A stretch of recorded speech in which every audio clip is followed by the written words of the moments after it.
ngithi angihlambuluke ngoba ivangeli engilishumayelayo ivangeli lenhlambuluko. Ivangeli lenhlambuluko ukuthi umuntu nomuntu ewumntwana kaNkulunkulu angahambi enento ayisolayo. Manje ngithi angihlambuluke bazalwane ngoba kunabantwana bakaNkulunkulu abaningi abangisolayo ngale ring engiyifakile. Sengithi ke ake ngihlambuluke ke bathandekayo ukuthi 1990 ngithunywa uNkulunkulu ethi ngiyokwenza umsebenzi wakhe. Kunezinto uNkulunkulu anginika zona athi angibozenza, namanje ke ngisazenza, futhi ngiyabona mase ngizenzile ukuthi ngempela uNkulunkulu wayiqinisile ukuthi lento lezi ngizenza, ngoba ngiyambona uNkulunkulu enami ngendlela emangalisayo. Kuney'nkonzo ke eziningi inkosi yami anginika zona mayesengithuma ukuthi okwenza lokhu, wenze lokhu, wenze lokhu, wenze lokhu. Njengayo iringi le wangithuma umoya oyingcwele wangithuma kubashadikazi, kubantu abashadile. Wangithuma uNkulunkulu ukuthi ngiyokhulekela abantu abashadile, noma ngabe sekufike idimoni lokudivosa, ngibakhulekele ngegama lenkosi uJesu Kristu waseNazaretha. Wangibamba isandla uNkulunkulu wathi ngikunika udondolo amandla ukuthi wena uyoba usakhamizi. Wathi uyoba isakhamizi, uyowufica umuzi udilikile ngegama lami mina Jesu Kristu waseNazaretha uwakhe. Uyowufica sebedivosa, sebepakisha impahla emasulukesini behlukana. Ufike wena ukhuleke ngegama lika Jesu Kristu waseNazaretha bahlale kahle, ngoba usathane odivosisa abantu. Wayesengibonisa umbono ke, lo mbono loyo kwakuyihholo elikhulu, kuwumshado. Umakoti nomkhonyana babemile lapha phambili, bemi nabafundisi.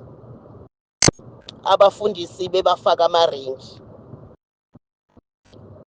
Kwathi mangabe befakwa amaringi, kwathiwa abafunge ukuthi bayohlukaniswa ukufa. Nangempela ke bafunga ukuthi bayohlukaniswa ukufa. Kwathi mabeqeda kusho njalo ukuthi sohlukaniswa ukufa, wathi uNkulunkulu akubheke lapha ngasemnyango. Ngabheka ngasemnyango wehholo lelo kwakushadelwa kulo. Umbono lo bazalwane. Ngabona indoda ende imi ngasemnyango, iphakamisa isandla, ithi ngoba nithi niyohlukaniswa ukufa nje, mina Sathane ngikhona, niyohlukana niphila. Wathi mina Sathane ngikhona, wathi niyohlukana niphila. Wathi ke uNkulunkulu kimi, deswaye ke ngikuthuma ukuthi hamba uyokhulekela abantu abashadile. Ubakhulekele, uyobabona ngani laba bantu ukuthi bashadile? Uyobabona ngeringi. Futhi ubafundise ukuthi nayo le ringi lena iyakhulekelwa ngoba uSathane akayithandi. Ngisho into eyasho uNkulunkulu kimi bazalwane. Wathi njengoba beyifakile nje beshadile, akayithandi uSathane le ringi, ngoba le ringi leli iwuluphawu lokuthi bashadile. Iwuluphawu lokuthi bashadile.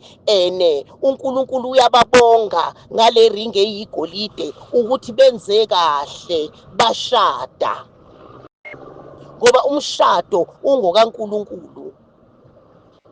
Umuntu nje mayishadile nje, noma uyakholwa noma akakholwa, wenze intando kaNkulunkulu. noma uyakholwa noma akakholwa wenze intando kaNkulunkulu. uNkulunkulu ngomuntu oshadayo, noma uyakholwa noma akakholwa, uNkulunkulu uyajabula, ngoba uNkulunkulu ujajuliswa ukuthi lo muntu lona akakipitile, wenze intando yami. Akakipitanga lo muntu lona, wenze intando yami. Wenze intando yami mina Nkulunkulu, wenze intando kaNkulunkulu, njengoba engakipitile nje. Abantu abakipitile abenzanga intando kaNkulunkulu, uSathane uyajabula. Wathi-ke uNkulunkulu, ma umkhwenyana efaka iringi kumakoti, kusuke kubonga mina Nkulunkulu. Nomakoti efaka iringi kumkhwenyana, kusuke kubonga mina Nkulunkulu. Ngiyajabula ukuthi benze intando yami. Kuluphawu lokhu ukuthi lo ushadile, ongafakile iringi akashadanga. Wathi-ke ngiyobona ngalokho. Nami-ke ngangayifakanga iringi ekhuluma ngaleso sikhathi. Kwakhosta ukuthi-ke ubaba wakithi nami ayithenge iringi angifaki, ngoba ngeke ngiyoshumayela abantu ukuthi uSathane iringi akayithandi, mina ngingibe nami ngingayifakanga. Ngayifaka-ke bazalwane. Ngempela-ke ngiyafundisa kanjalo. Ngempela kuNkulunkulu futhi usakwenza ukuthi ngempela amadivosi akawafuni, ngoba uma kukhulekwa ngempela noma abantu kade bezodivosa, umkhuleko uyawumisa inkonzo yokushada iyaqhubeka. Manje-ke ngikhuluma ngento-ke engiyenzayo-ke, engiyaziyo futhi engiyenzayo-ke, engayitshela uNkulunkulu. Manje-ke abantu abaningi balimele ngale ringi engiyifakile. Abanye bayangethuka bathi ngithwele, abanye bayangethuka bathi ngisathanisti, abanye bangisho nje yonke into abayishoyo ngale ringi engiyifakile, kanti mina nami ngifake nje angithandi. Ngatshelwa bazalwane. Ngiyakhuleka-ke nami ngiphendule ukuthi ngibuze ukuthi sekufanele manje ngiyikhiphe, njengoba wathi wena angiyokhulekela abesifazane ukuthi imishado yabo ingadiliki, ngibafundise nabo ukuthi bakhuleke emshadweni yabo, baze bakhulekele nalamaringi, ngoba uSathane akafuni njengoba befaka amaringi nje, akafuni njengoba benophawu lomshado nje. Ukwatile uSathane ukuthi benze intando kaNkulunkulu bashada. Manje-ke ngiyanihlambulula abakwethu ukuthi cha, ningangithathi kabi. Ngicela nje ukuthi mangabe ngempela ninomoya oyingcwele, khulekani nimbuze uNkulunkulu.